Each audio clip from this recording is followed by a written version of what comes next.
What's going on? Zach here for PHX787 channel. I don't know why I need to say that. First of all, I want to apologize for the beer video I uploaded earlier. I don't have any beer in my fridge, so I really couldn't record anything on the fly. I'm really busy. I'm kind of rushing this video too. I'm really sorry. I'm flying back to America really soon, so I really need to crank out these videos really quickly. I want to make sure I do these videos with quality, and I say that even with a very blurry beer video that I just uploaded, but I'm sorry. I'll try to upload more beer videos if you want, but actually what I'm going to talk about today is something that was requested quite a bit by you guys. By the Phoenicians, and it's to talk about the anime subculture, geek culture, nerd culture here in Japan, or as many people like to call it, Otaku culture. And in America, the Otaku culture is pretty damn popular, I think. It's really pervasive throughout pop culture in America in general. I mean, I don't know one kid that did not play Pokemon back in the day, right? That's part of Otaku culture, if you want to think about it that way. But in Japan, Otaku culture is completely different, and I'm going to tell you why in a second. I'll tell you right now, I'll summarize the difference between American Otaku and Japanese Otaku with one phrase. American Otaku actually get laid.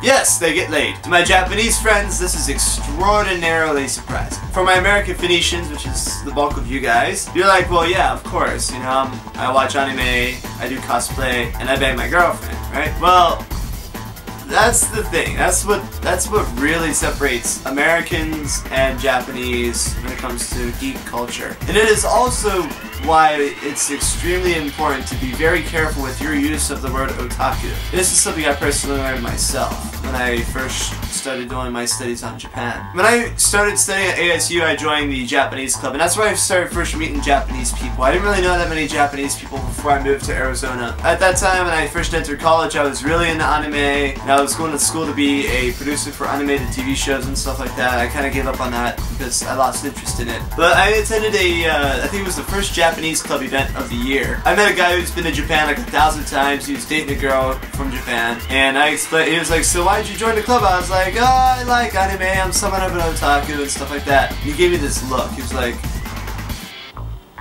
and he told me, he's like, "Zach, in Japan, being an otaku is a bad thing." If you think about it, you know, otaku in America, I mean, you know, the geek culture is not really something that's celebrated too much. Well, recently it's being celebrated. And look at YouTube, look at PewDiePie, look at all these other YouTubers who have so many subscribers, who are very pervasive throughout the internet culture, which is the dominant culture of millennials these days. And that's the same in Japan, except there's two differences, you know? Americans, we typically take the subculture we have and outwardly express it, especially with other people who we have cultural similarities to, in common with, right? In Japan, the otaku culture kind of is a product of the Japanese Great Recession. I mean, anime's been around for a very long time, but like the first maid cafe didn't open up until 2000. And all these visual games, these little girly games, you know, the hentai games and stuff like that, that didn't really come about until the late 1990s, early 2000s and stuff. The pervasiveness of those games really didn't get that popular until very recently.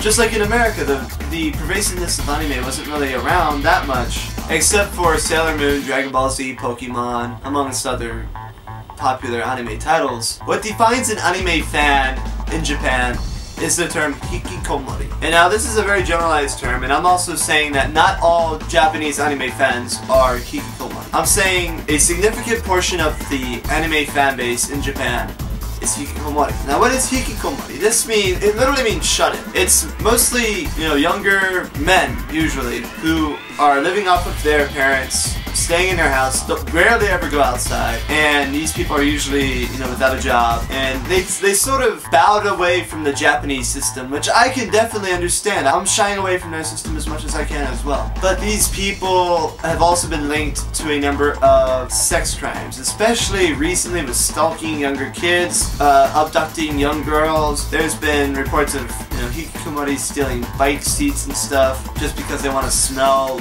where a girl's been sitting. And I think just the vast increase in the amount of sex crimes in Japan is directly linked to Hikikomori. And it's a social problem. It really is a social problem. Because of that, any sort of anime culture becomes almost a stigma. And people who are really big fans of anime but are not hikikomori, they're very much afraid of expressing it outwardly. That's why Akihabara is a huge place for anime subcultures and the idol subcultures. Now again, I'm not entirely sure to what extent Hikikomori make up the anime fan base here in Japan. The overall overwhelming majority of like hardcore crazy anime fans, crazy gamers, are men who have really little social life. That includes people I play with. Now Rev, US, and Kazumaro, they are not Hikikomori. They are normal guys. Like Rev is he's going to college really soon. US, I think he's working. He lives up in Tochigi. And I don't know about Kazumaro. I don't know much about him, but he told me he had to go to work one day, and I think he mentioned he was working he was a bartender or something like that. So like the guys I play with mostly, including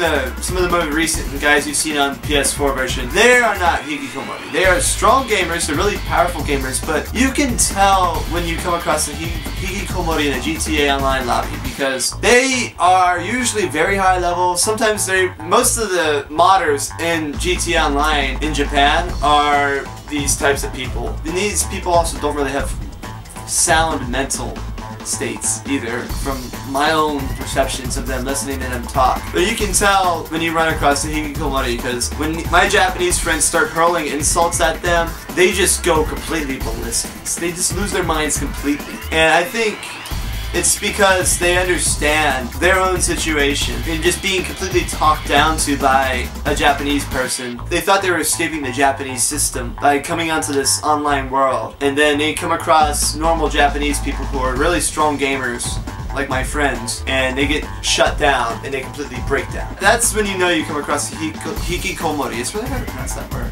But at the same time, it's not as pervasive of a culture in Japan. It's a subculture. It's a really small subculture, and they're online very extensively. You don't really see it that often. I don't really know, because you don't meet these people unless you're online. When you come to Japan, be very careful when you say the word otaku, because people who are normal Japanese would immediately think Hikikomori, and that's the thing I want to caution you guys about. I mean, Japanese anime culture is really cool. I love watching really incredible anime that are not girly animes. Like, I think my favorite anime would be Darker Than Black, and then followed closely by Durarara. I think it's what it's called. I love the name. It's really fun to pronounce. Both of those animes are kind of surrealistic, but they're also realistic in their settings. Like, Darker Than Black is set basically just like completely realistic in Tokyo. You can look at some of the pictures that they show in Darker Than Black, and it's like, hey, I know exactly where all this stuff is. And same with Durarara, it's in Ikebukuro. You walk around Ikebukuro, you'll see stuff that you see in that anime. And that's what I like about that. But I don't go around saying, oh yeah, I'm such a huge anime fan. Because, I mean, people in Japan watch anime here and there. I mean, there's an anime that becomes very pervasive for a while, really popular, like One Piece, for example. One Piece is huge here for a while, until like last year.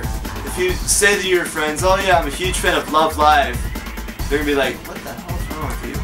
So that's what I wanted to talk about today. I hope you guys learned a little something today about Japan and about Japanese nerd culture. If you want, I can take this camera, go to Akihabara sometime, let me know. When I get back from America, I can definitely do that. I'm not sure if I can film inside the game arcades, because they have really strict rules about filming in Japan, but I could probably ask and get permission, like get the rights down stuff and whatever, but I'll see. But thank you for watching this video. I really would appreciate you guys subscribing. I upload videos as often as I can. Sometimes 3 times a day like yesterday, or sometimes 2 times a day like today. Even if I'm sacrificing quality, which I really hate. But I hope you guys have a good weekend. Hope you guys enjoy your Thursday. Go out and try some good beers, watch some anime. I'll see you guys later. Take it easy, guys.